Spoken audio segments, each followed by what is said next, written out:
Lake Charles Harbor Terminal District meeting for December 18, 2023 to order. If I can get an invocation of Mr. Freeland, perhaps? Carl? Okay. Bow your heads. Dear Lord, we ask your blessing upon this port, its employees. We ask that you guide this board tonight, that our judgment and decision will be for the betterment of those we serve. We ask this in your name. Amen. Pray, please. I pledge allegiance to the flag of the United States of America and to the republic for which it stands, one nation, under God, indivisible, with liberty and justice for all.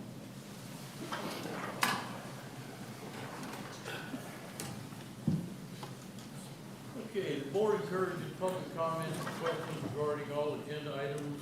Persons wishing to do so should complete the speaker's card, which is at the entrance to the boardroom. When speaking or asking a question on an agenda item, one should, in addition to completing the card, come to the microphone to be recognized and provide your name, address, and phone number. Comments by individual will be limited to 3 minutes. At this time, I have cards from Wilson,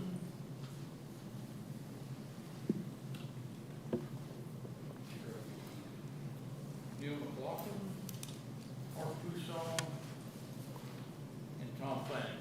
So if anyone else submitted a card, I didn't get that. All right. First matter on the agenda is approval of the November 27, 2023 regular meeting. So moved. Second. Okay, we have a motion and second. Any discussion? All in favor? Aye. Any opposition? Motion passes. Next matter is submission 2023-066. Put yourself.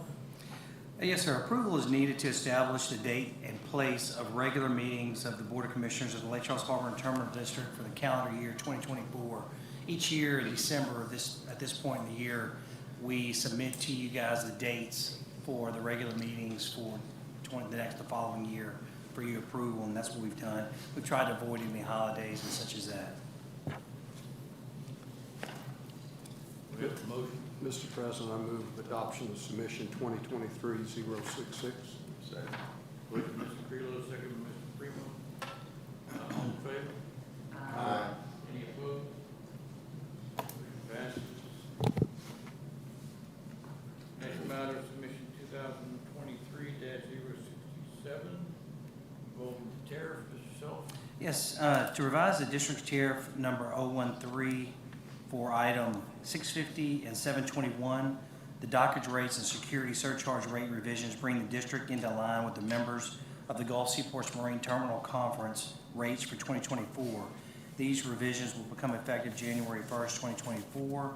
Authorization to the board to make these updates was established in accordance with Louisiana Revised Statute 34201. We're members, as I pointed out, we're members of the Gulf Seaports Marine Terminal Conference, which includes 21 ports from Brownsville, Texas, around to Florida. In those meetings, the dockage rates and security fees are established. And adjusting these rates will move us into line with what the rates are for 2024. Get a motion. I move to approve submission number 2023-067. Second. Okay, we have a motion by Mr. Johnson, I think it was. Good. I second. We have a second, by Ms. Bales. All in favor? Aye. Any opposed? Passes. Brings us to 2023-068, involving employee handbook. Mr. Self. Yes, sir. Board approval of the executive director's changes and additions to the Lake Charles Harbor and Terminal District's employee handbook. Each 2 years, we provide any updates that we've made to the employee handbook to you for your approval. There's relatively few changes that we've made since the last time you've seen the employee handbook. Those mainly get us in line with the state civil service as it relates to sexual harassment, cybersecurity, employee substance abuse, drug-free workplace. We also made some minor changes to the uniform guidelines. So, discussion. So, Mr. South, who, I think we need a motion first. Yep. Motion second, then discussion. I'll move to approve submission number 2023-068. Second. Motion by Mr. Johnson, second by Mr. Creelo. Discussion.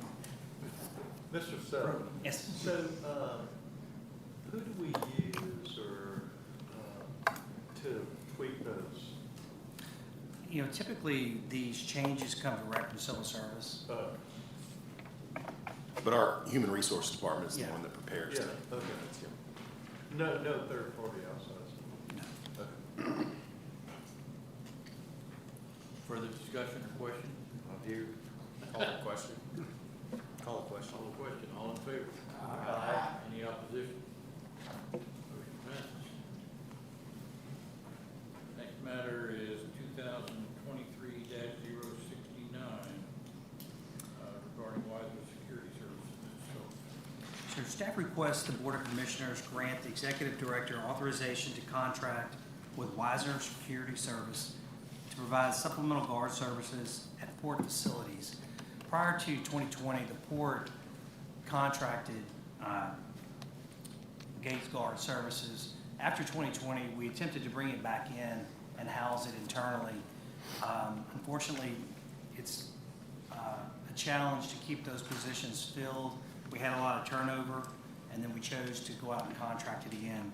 So I think in about 2021, it began being contracted out again, and we supplemented with our own employees at times.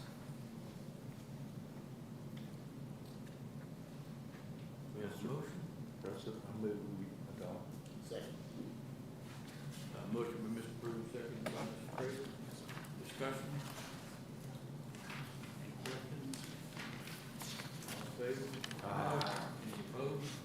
Motion passes. Next matter is submission 2023-070. Mr. Self?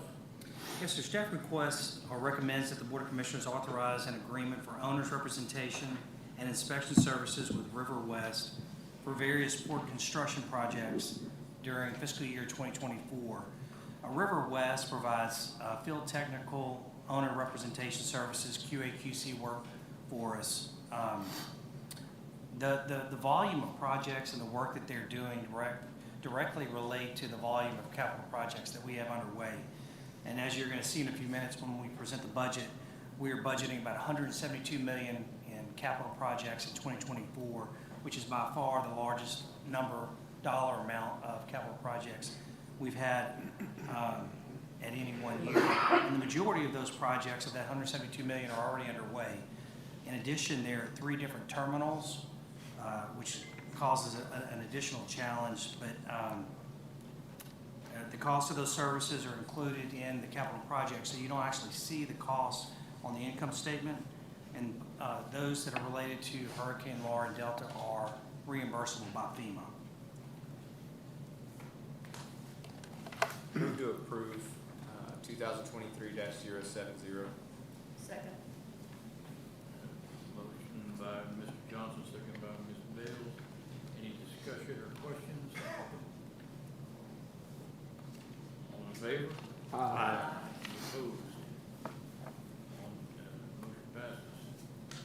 Next matter is 2023-071 regarding Big Lake Fuels ground lease. Mr. Best. Sure. I'll give you I'll go through the preamble and then give you a little update. And then we also have Alice and Steve here from ProMan to give a presentation and an update on their project. Big Lake Fuels executed their long-term lease in 2018 to operate a methanol plant. Recently, they have reached out to us. They're very interested in exporting ammonia at the same facility. The ground lease provides their ability to export the liquids. They've requested that we, in addition to allow the liquids export for this, to extend it to December 31st, 2026. And in return, they've essentially increased the minimum and adjusted the throughput. I'll turn it over to Steve and Alice.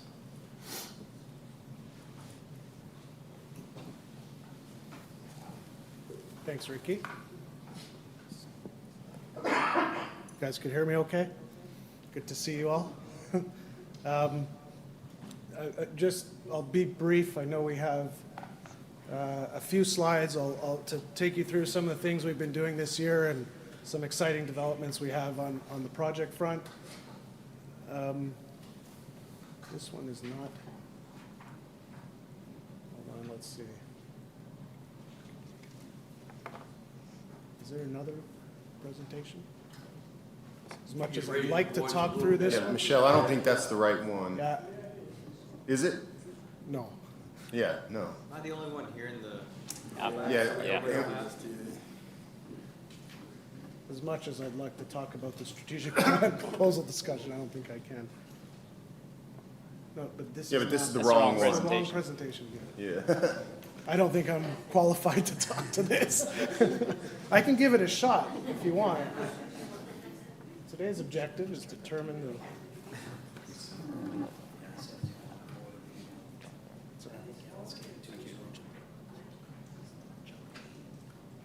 John, did you send it? So we're not hearing the reverb? You don't know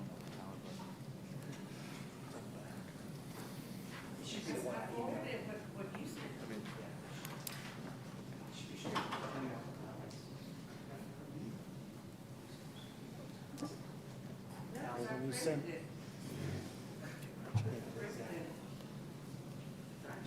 There's a lot of green.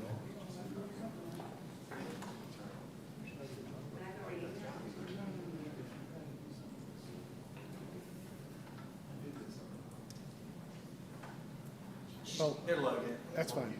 I mean, I could, Yeah, when all else fails, wing it. yeah, wing it, yeah. I'll let him fix the sound on that TV and then I can wing it. There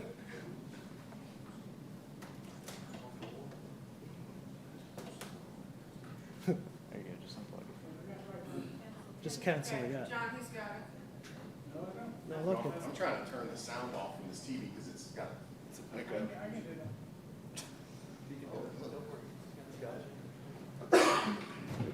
check if there, maybe it's loaded somewhere else.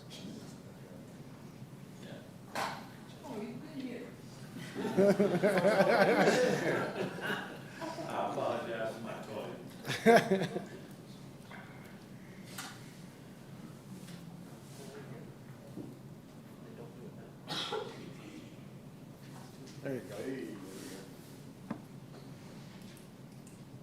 Careful, John. All right. Sorry. No, no worries. So starting on, we, as Ricky mentioned, we've had the site for many years now, developing a methanol project, Big Lake Fuels.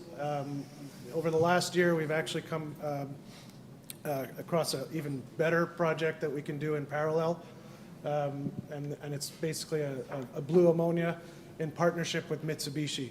So Mitsubishi, of course, is one of the large conglomerates, of course, in Japan and front and center in all of the work that's going on in decarbonization of the Japan power industry.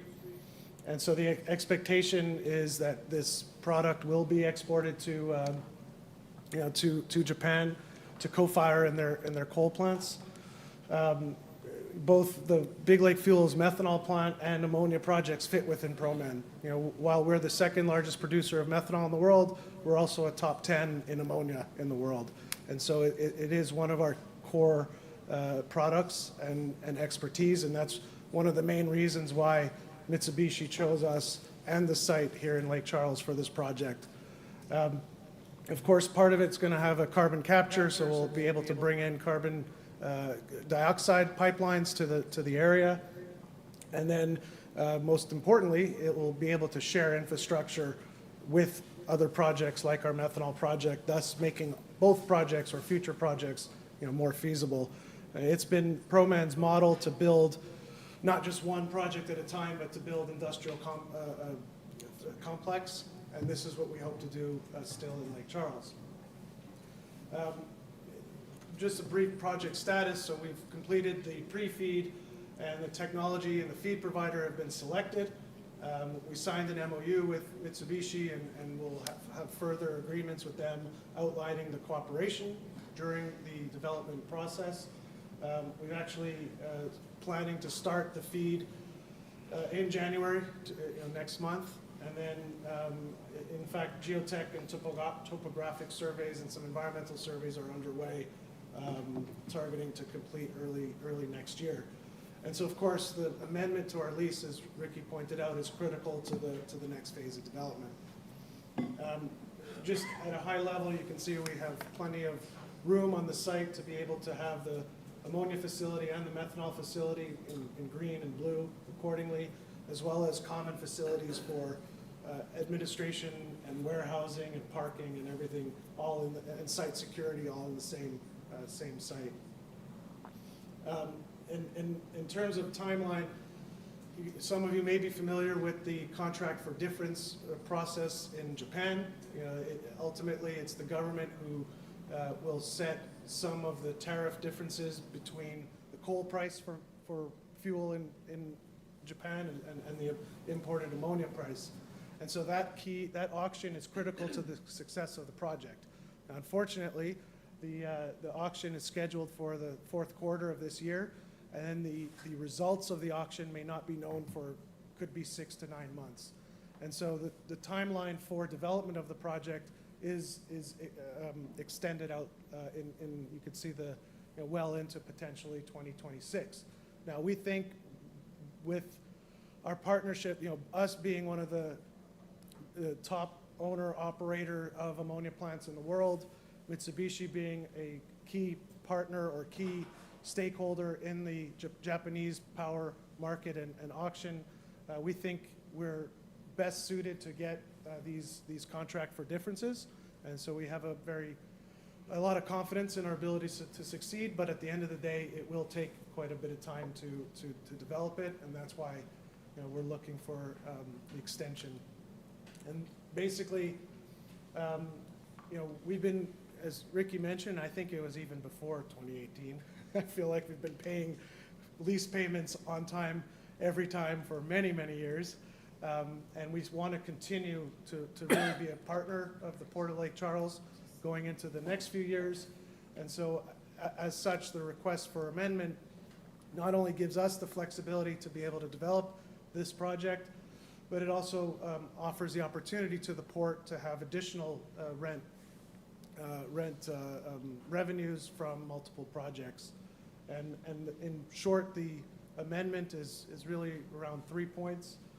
One is to change the fixed portion of the additional rent to a variable, based on product. So that would increase if we had multiple projects, and that would give the upside to the port for new revenue in the future. Also, extend the requirement for ProMen to reach FID from end of December 2024 to 2026. And finally, assignment from our project company, Big Lake Fuels, to our parent company, ProMen USA, to allow or account for all this. So we're hoping that with the amendment, we'll be able to start work next year and be on a successful path to completion. Happy to answer any questions.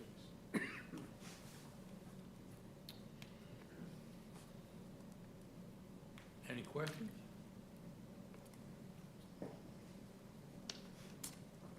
I appreciate you guys hanging in there with us for all this time. We are. We're going to find something great to do here. Yeah, well, I really appreciate that. Good presentation. Thank you very much. Presentation. Thank you. Anything further?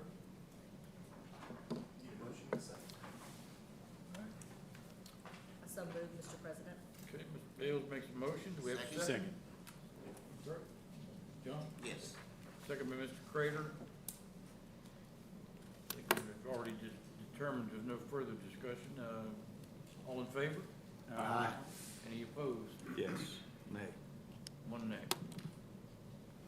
All right. Motion passes.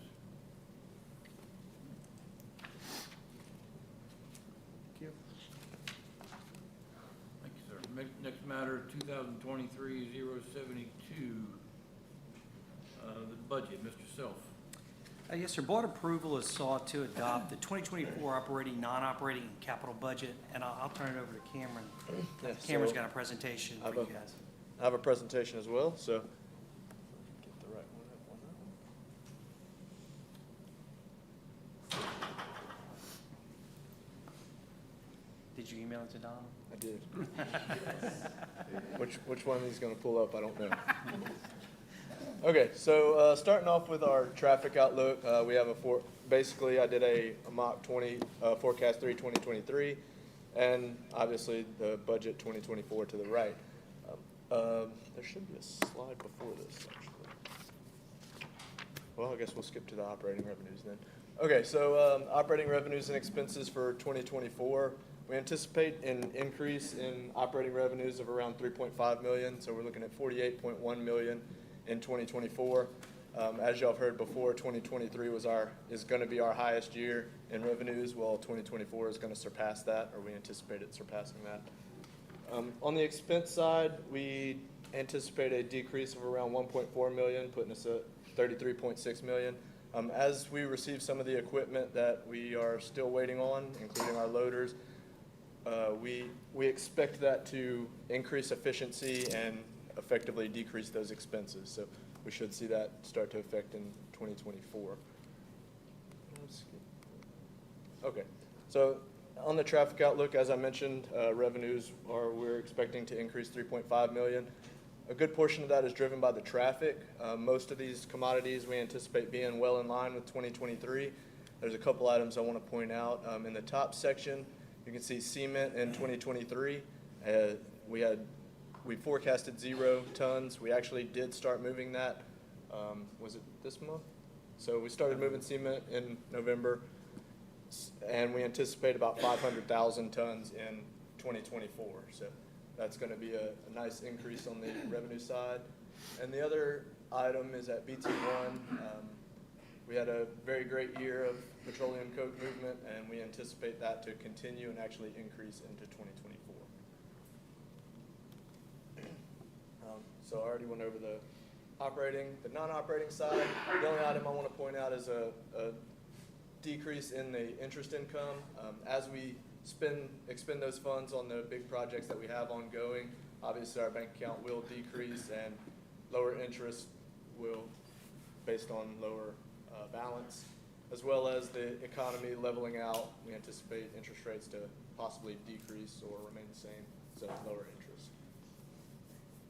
On the capital budget, in your packet, you'll see every capital project we have budgeted for 2024 and for the next 4 years following. So PYE is prior year expenses, so that's what we spent on any projects 2023 and prior, so if they were active before 2023.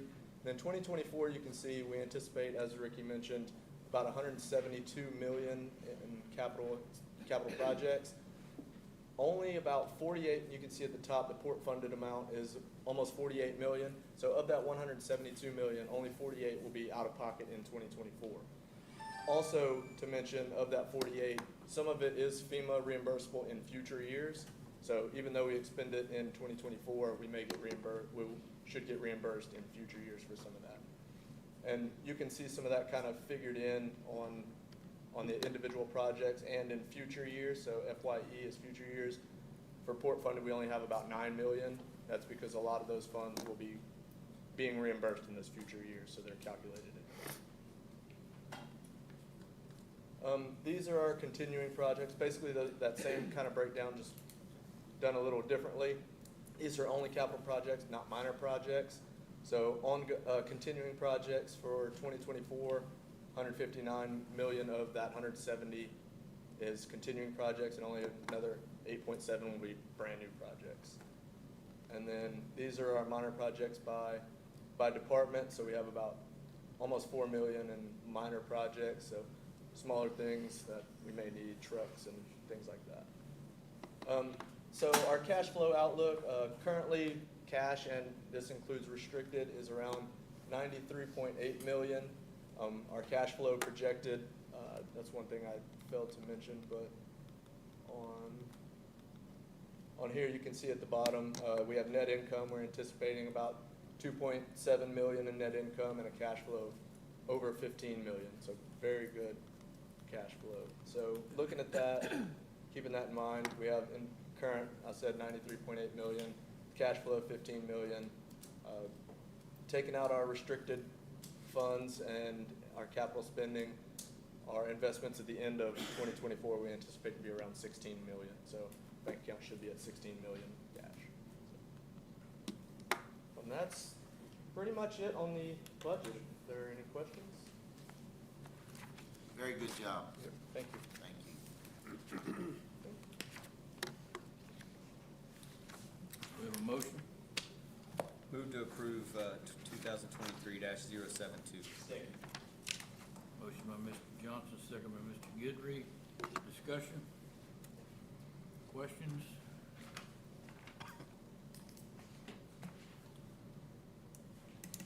Call the question. All in favor? Aye. Any opposed? Motion passes. Next matter on the agenda is submission that was tabled at the last meeting, 2023-059. Approval of a stevedore license for Associated Terminals Pangea Logistics. If I may, Mr. President, just really quick, because this item was placed on the table at the last meeting, if the board decides to discuss it at this meeting, it simply needs to be called from the table. So just bear with me, got to follow the steps. So it needs a motion to call from the table, which must be seconded. That motion's not up for debate. That just brings it to the table, up for debate. So then that's voted on. It requires a majority vote to call it from the table. Once that's done, then you can have whatever discussion you want on the motion. If that makes sense. And then it'll be voted on for approval. We have a motion to. Mr. President, I move that we remove 2023-59 from the table. Second. Motion by Mr. Creelo, second by Mr. Prudhomme. All in favor? Aye. Any opposed? All right, motion passes. Matter is now before the board. Mr. Silver, I guess I should ask you first, is there any comment from the administration on that? No, I mean, similar to last month, we received a stevedoring permit from Associated Terminals, Pangea Logistics. Everything that they have submitted complies with what we would require for a stevedore permit to be approved by you guys. They paid the $7,500 fee. They've provided the associated insurance, and it's up to the boards to make a decision as to whether or not you want to approve it. All right, do we have a motion to move the submission itself? So moved. Motion by Mr. Creelo. I thought you already made the motion, you put it back on the table. This is. We did, No, we already did that. But as far as the adoption of the motion. Okay. of the- So typically we do a motion and a second, then it's up for discussion. Okay, yeah. So we have a motion, we need a second. Second. Okay, so Mr. Creelo's moved for the adoption of this motion submission, 2023-059. Mr. Prudhomme's moved as second, correct? Correct. So now the matter is properly before the. That's right. Now you board, can discuss so it. And It's you- and open it- for discussion. and any questions, testimony. And we, as I've said, we have 4 people that have submitted cards to speak. Does anyone else have a card before we get started? All right. I see one hand go up. Okay. Are there any commissioners that want to address the matter first? No, I'd like to after I hear from them. All right. Just going to take these in the order they were handed to me. First I have is Mr. Reese Wilson, Associated Terminals, and would like to speak in support. And again, I'll remind all speakers, our rules ask you to limit yourself to 3 minutes. Okay, first of all, thanks for your time. I'm Reese Wilson, I'm the General Manager of Associated Terminals, Pangea Logistics. It's a joint venture company between Associated Terminals and Pangea Logistics Solutions. Our major footprint is primarily in the Mississippi River region, where we handle about 25 million tons of imports, exports, cargo throughout there.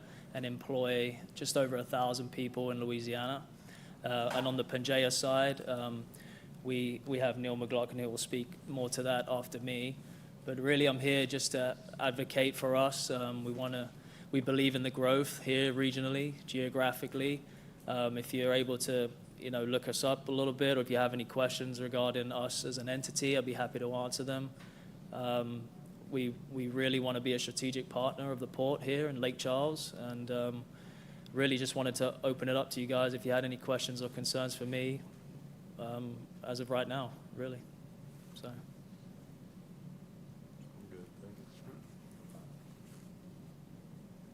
Anyone have any questions for Mr. Wilson?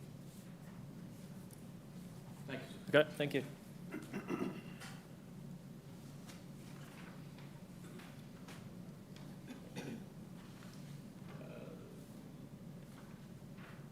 Next card I have is Mr. Neil McLaughlin, also representing ATP. Speaking in support. Good evening, everyone. Thank you for your time and having us this evening. My name is Neil McLaughlin.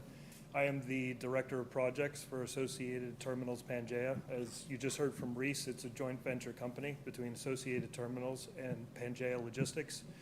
I'm representing the Pangaea Logistics side of the company. I know you're familiar with our application, but just wanted to give you a little bit of background while we're here together. Pangaea Logistics, we are a shipping company, we are a logistics company, and we are a stevedoring company. We have a Director of Health, Safety, and Environment. We're active in ports throughout the Gulf Crescent, Florida, the Eastern Seaboard. We take those aspects of our operation extremely seriously. And the reason I just mentioned and brought to your attention the fact that Pangaea spans both the shipping, logistics, and stevedoring aspects of the maritime supply chain is increasingly we find our customers are looking for those solutions. And we think that that is something that's very valuable, and we think it can be very beneficial to this port as this port grows in the years ahead. Thank you. And if you have any questions, I'm happy to answer them. Well, I was going to wait till after the other speakers, but the ILA, International Longshoremen Association, has been here for many, many years. Some of those are in the audience here. And they've been struggling in the past getting employees approved.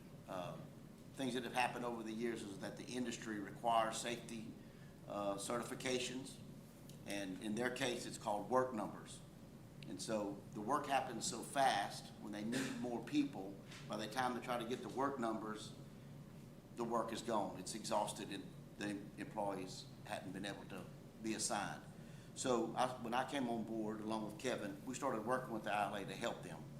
And so some of their international folks and their regional folks got together with the Port of Lake Charles and with some other organizations, and they're fixing that. They actually got 10 people approved today. And so the want is there. The system is just kind of, messed them up for a little bit. So I had tabled this last month out of concern for them that it was a non-union company coming in.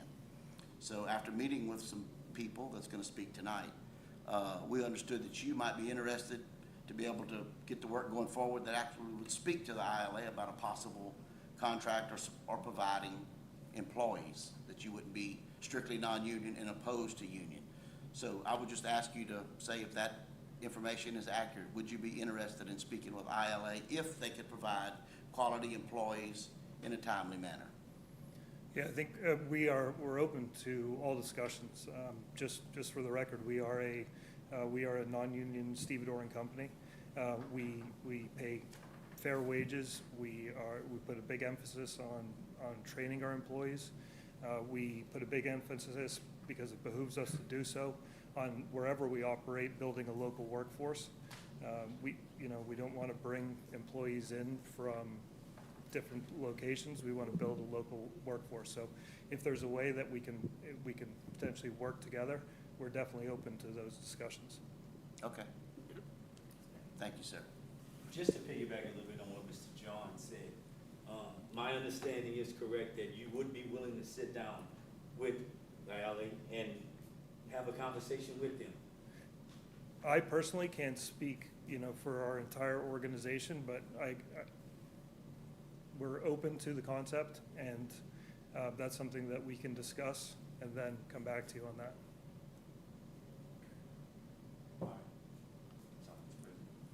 Anything further? That's Thank all you, I sir. have.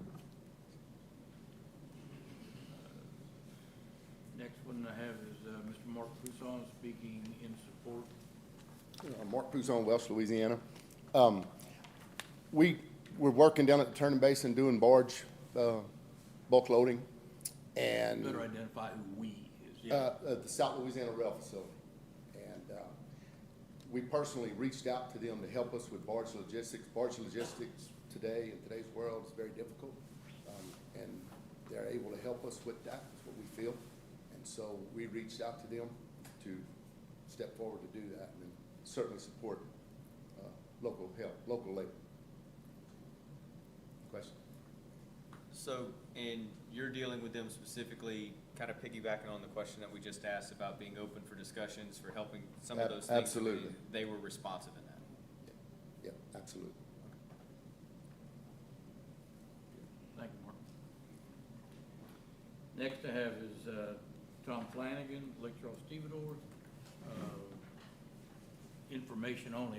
Tom, if you want to make comments, please. Yes, sir. Thank you for allowing me to speak, and thank the board for its service. And if I forget to tell you Merry Christmas and Happy Holidays. So my name's Tom Flanagan, and we have two companies here. My family's been in the stevedoring business since 1896, believe it or not. And we operate here as Flanagan. I've worked here on the docks for over 50 years, starting with my father. Our sister company, Lake Charles Stevedores, has been here since there was a public port. I'm not here to speak against anybody, but I am to speak on an issue that I think a lot of port authorities, staffs and boards, and we've worked with many on the coast in my career, lose sight of the importance of having a local maritime community.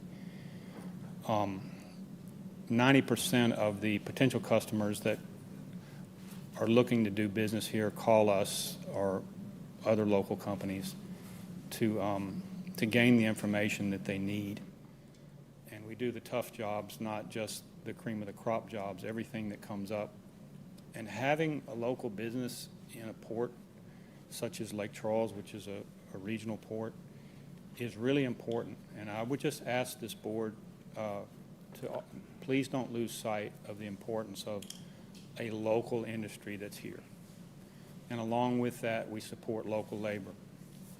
We've been working with them over the years to change and improve and move forward.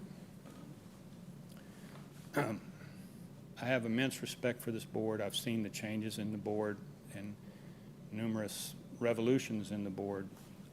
I've seen a lot of bad mistakes, unintentional consequences when not all the information is there.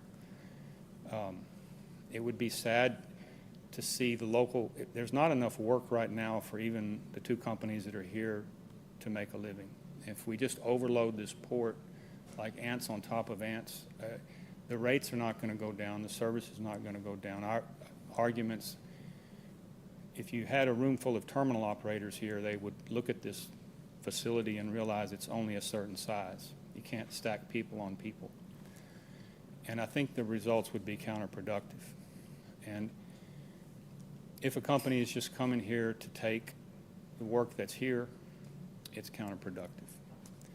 So I'm not here in opposition. I just felt the need to make a comment about local business. Obviously, I believe in that because I'm working hard every day in our family business. I think it makes a difference. I want Mr. Poussin, who I have high regard for, he's a first-class person, to be successful. And I want the port to be successful. And that's really all I had to say. Thank you. Tom. I'd be glad to answer any questions you may have. Thank you. Thanks, sir. I just had one question. Something, Mr. Poussin, if you wouldn't mind coming back up, Mr. Moore. You had mentioned something about them coming on board and being able to help you in an area where you was lacking a little bit of somewhat. Explain that to me a little bit, as to what you were talking about. So down at the turning basin, we're loading barges. And with the river issues in New Orleans and how those barges get to us, when they get to us, going through the different channels to get those barges secured and get them to us, we felt like Pangea can help us get those to us and faster and more of them. We have several times I had to turn down business because I couldn't get barges. Right? One of our customers recommended Pangea to help facilitate our relationship with our current customers. And that also would help with your employment. Correct. And the last vessel loaded was the highest priced vessel we've ever loaded. This next vessel coming here at the City Docks is also the highest priced and the largest vessel we'll ever load. And Sonic Stevedores uses labor to load those. So it's a continual climb. Thank you. And this is much better for the local rice farmers in our area, correct? Yeah, that's Your organization is about 200 members? correct. Okay.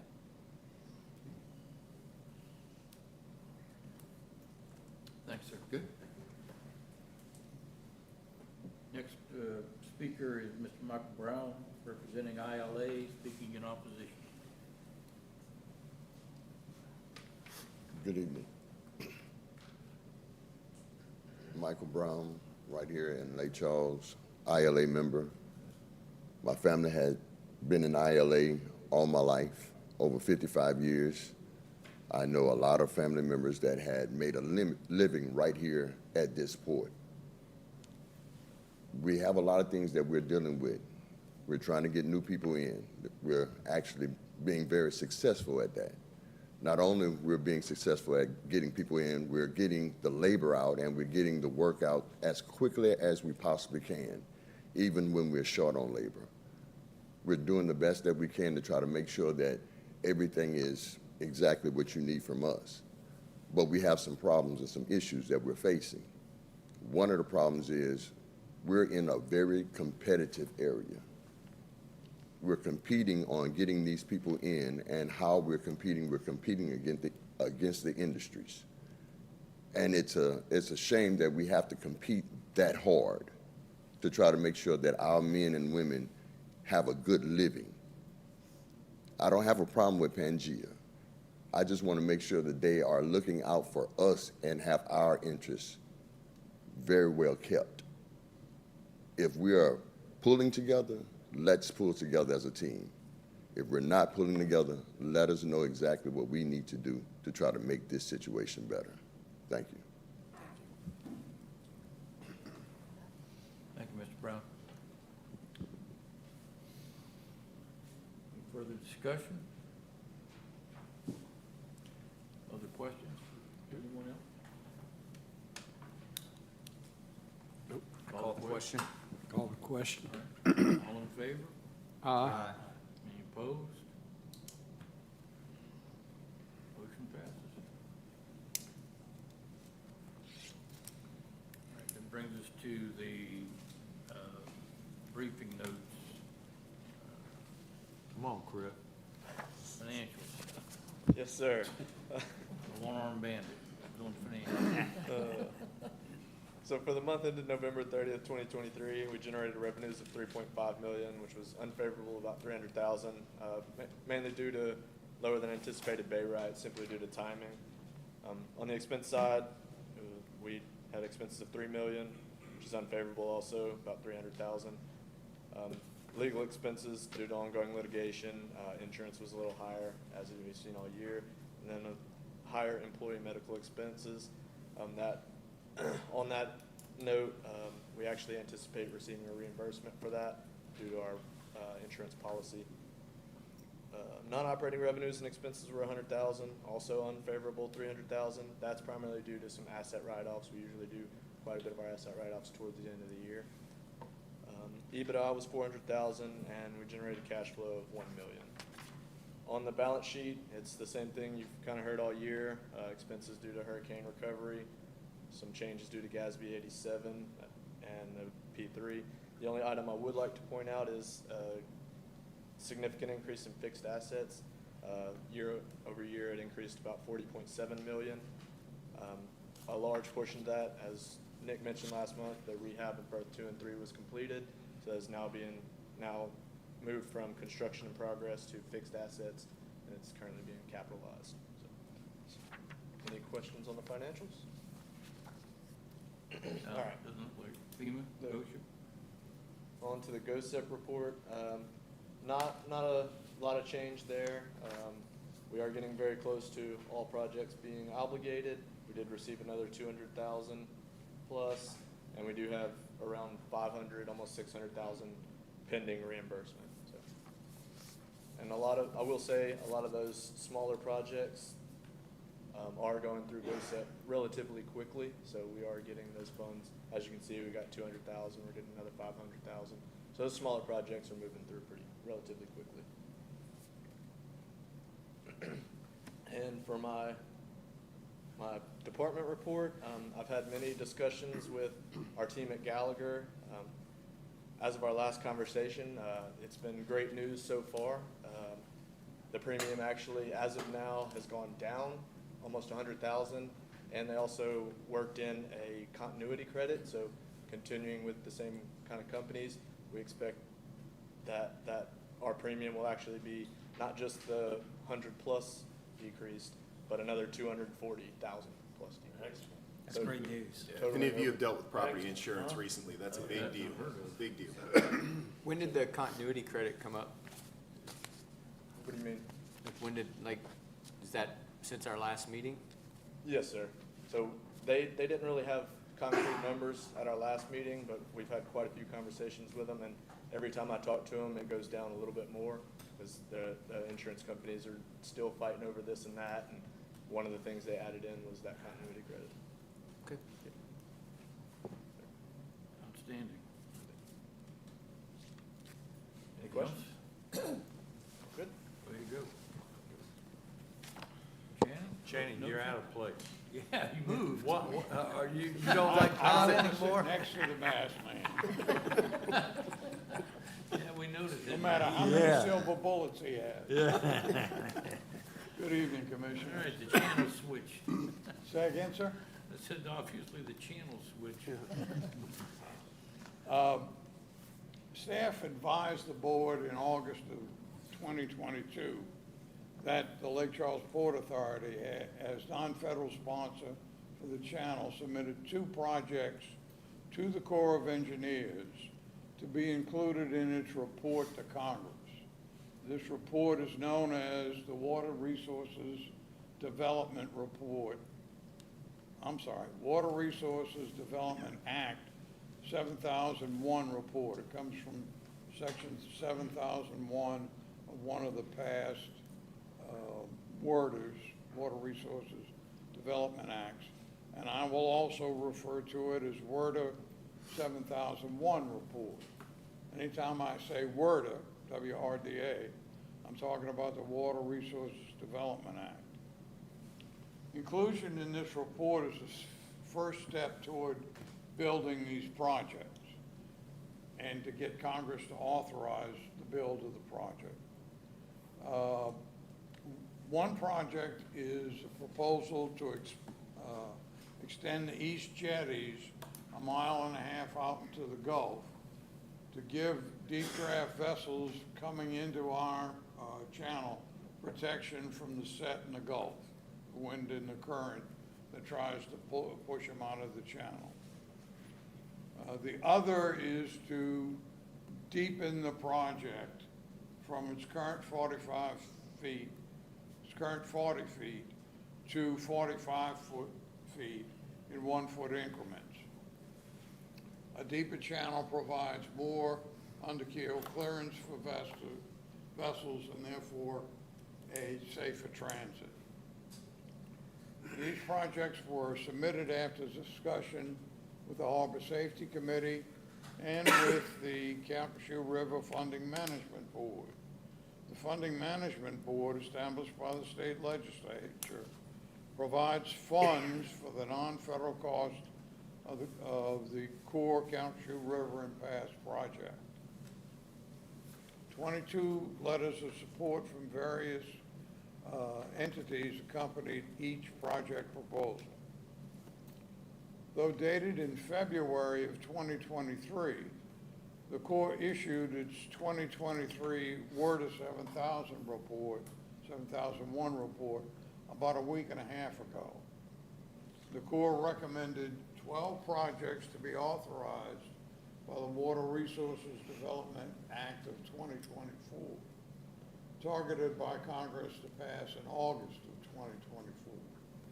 We'll see. 2 of those projects are the ones proposed by the Lake Charles Terminal List. The projects included in the Corps' Word 7001 report are generally included in a future Water Resources Development Act. So we feel pretty confident that these 2 projects will be in the next order of Word that's passed, but there is no absolute guarantee. The Corps estimates the jetty project to cost about $190.6 million, and the deepening of the channel to cost about $953 million. The actual cost of the deepening project could be much more, depending on the cost of securing real estate for the disposal of dredge material and relocating pipelines, if any. Both costs are borne by the non-federal sponsor, which is the Lake Charles Port Authority, with funds provided by the Calcasieu River Funding Management Board. Assuming the Calcasieu projects are included in the upcoming WRDA, the projects are then authorized. The federal government has a 2-step process. The first thing they do is authorize a project, and then they fund it. Just because a project is authorized does not mean it will be funded. Channing, can I interrupt you a second? Yes, sir. So who are on the Calcasieu management board? Ricky, a representative from the industry, which at this time is Charlie Harper with Citgo. Yeah. And a representative from the state, who we don't have. It was Renee Laparioli before from DOT. It was previously from the state. It was Renee Laparioli from DOT. Oh, okay. And who are the 22 members that you mentioned? Hey, it was not 22 members, it was 22 letters of support. Yeah, who? I don't have that level of detail available. Okay. I can give it to you later though, sir. Okay. Please send that to me. Yes, sir. To us.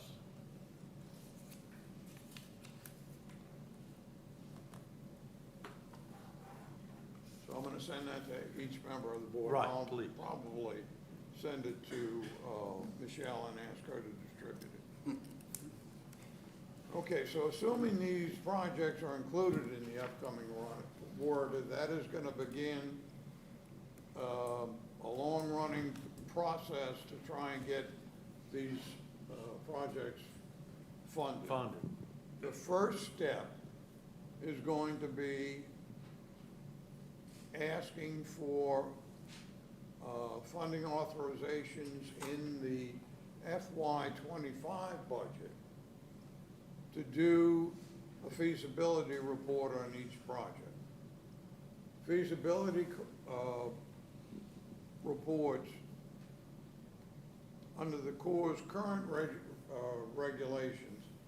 I have to tell you, the Corps has a habit of changing its way of doing business in the middle of projects, and that impacts projects that's in the pipeline. But this is what the current requirements are. Feasibility report is to take no more than 3 years, cost no more than $3 million, and be no more than 3 inches thick. This is a so-called 3x3x3 rule. Complicated feasibility studies, which I promise you the deepening is gonna be, will probably cost more, take more time, and be a lot thicker than what I just described. Federal law requires non-federal sponsors to pay 50% of the feasibility study cost.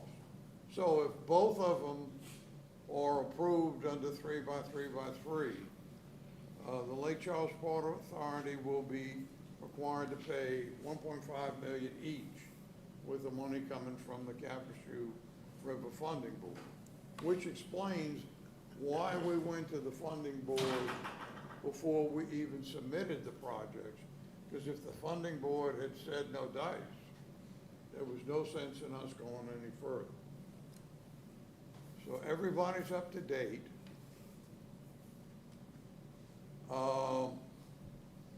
So staff and the Picard Group will be monitoring the movement of Word 24 through Congress to ensure that our projects are in the final legislation. And then the appropriate funding requests will be included in future federal budgets. No whales. Any questions about what I just told you or this report on these projects? You handicapping it? Say again? You handicapping it? Odds of success? What are the odds of success? I think the odds are we'll get the extension done. Looking at a $1 billion estimate for the channel deepening, that's going to be a little bit hard.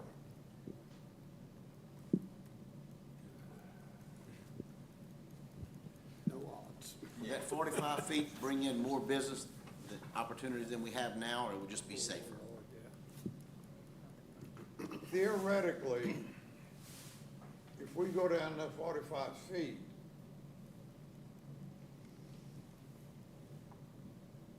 the way the Corps dredges,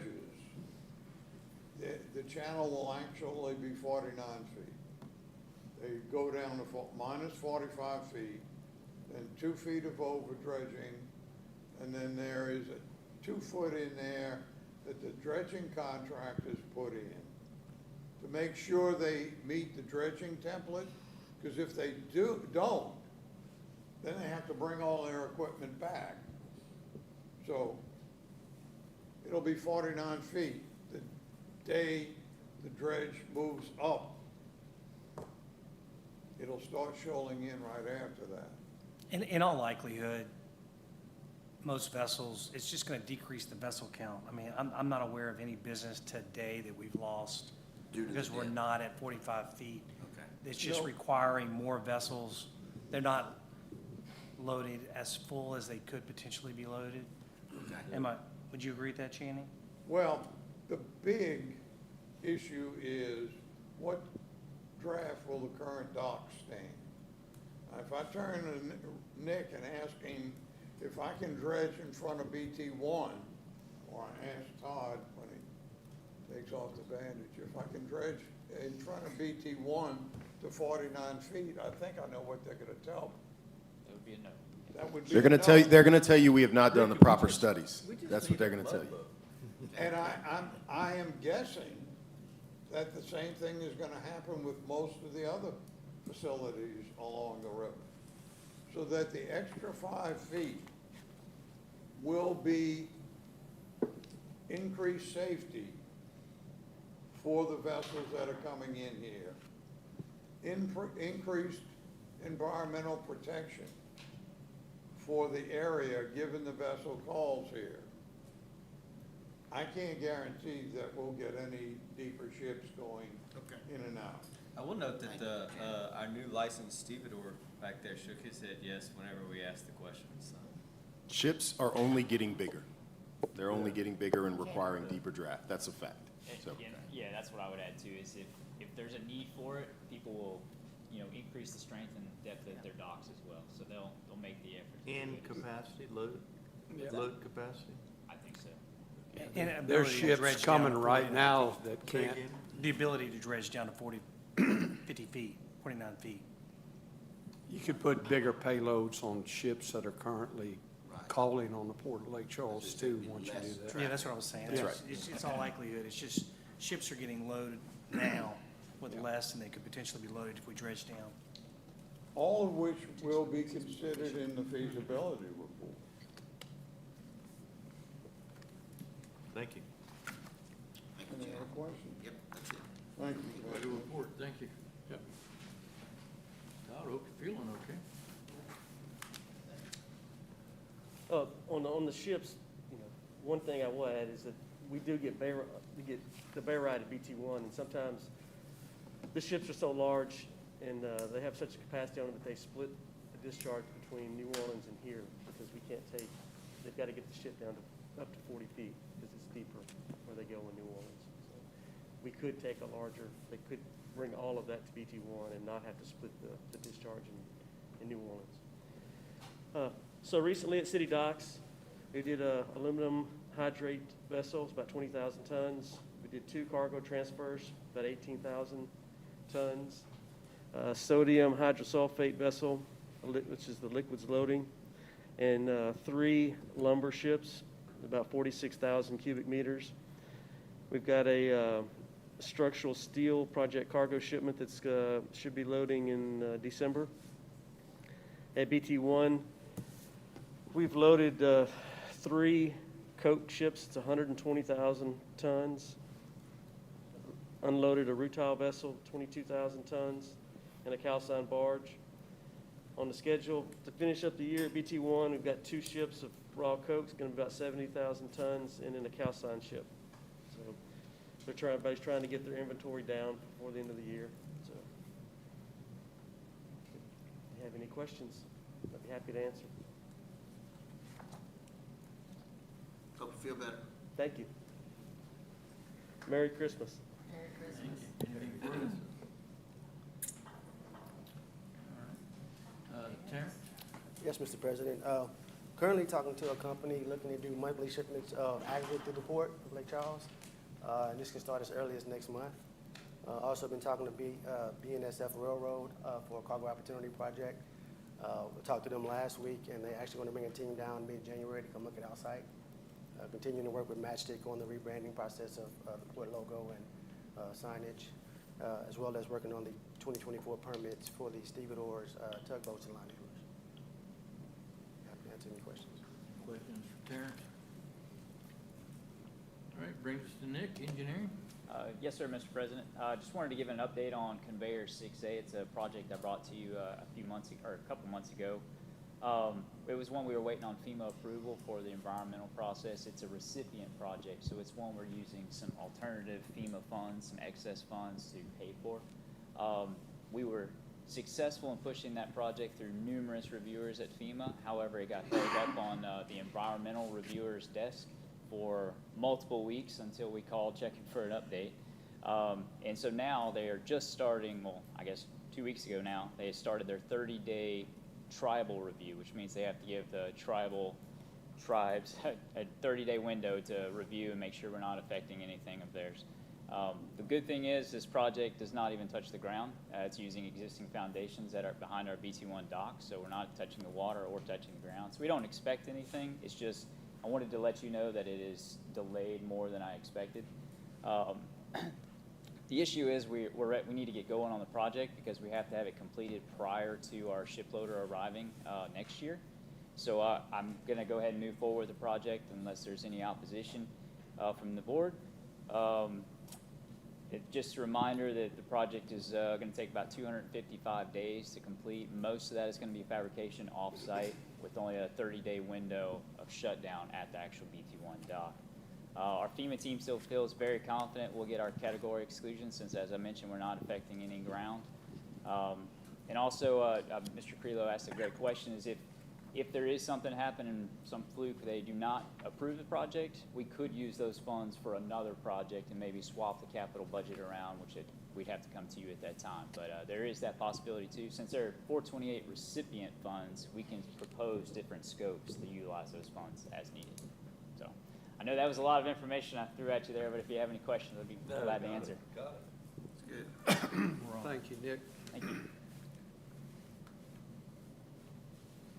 That was all. Very good. Do you need a motion or No. anything as it relates to No, the sir. moving forward with that? No, you don't. No, sir. The board already approved that. It was just a discussion on withholding action for a while. Anything else regarding the lobbying, state or federal? Does it look like it? No. Okay, any other matters to come before the board? And that brings us, I think, to, do we have a motion for executive session? So move. Second. All in favor? Aye.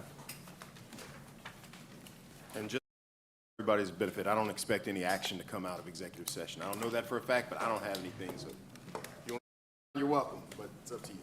I'd like to thank everyone for their participation.